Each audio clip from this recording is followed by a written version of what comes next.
Now to an 11 Alive exclusive. Georgia's Secretary of State telling us on Friday he will cooperate with the Fulton County special grand jury investigating evidence of election interference. The grand jury will examine a recorded phone call made a year ago by then President Donald Trump seeking to, quote, find Georgia votes to overturn the 2020 election. 11 Alive's Doug Richards spoke to Brad Raffensperger about his role in the grand jury process in an interview you will only see on 11 Alive.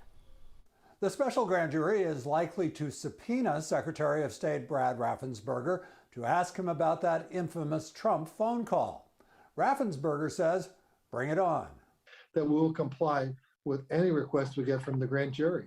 Secretary of State Brad Raffensperger was on the phone call with then President Trump when Trump implored him to find the votes he needed to win Georgia, weeks after Trump lost the 2020 election.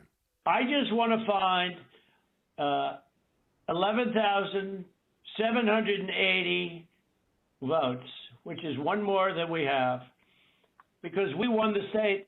Thursday, Fulton County Superior Court judges, at the request of DA Fani Willis, decided to impanel a special grand jury to investigate whether there's sufficient cause for a criminal case of election interference.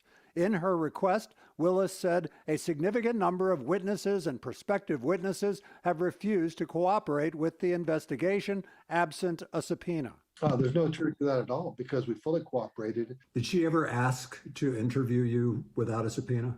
I believe that they did, and we said that our preference would be when you ask us to come before the jury, then that's the appropriate form for me to go ahead and give my testimony. Though he's not a lawyer, Raffensperger says the tape-recorded phone call with the former president has more value to investigators than an interview with him would. It's been out there for over a year. Do you think that there's anything that interviews with your staff or you can add to the investigation? I don't really believe so, because our conversation that I had with President Trump is out there. Raffensperger, a Republican seeking re-election, contends that the grand jury request has a whiff of partisan politics to it. He notes that Fani Willis is a Democrat and that the request was made on the one-year anniversary of Joe Biden taking office.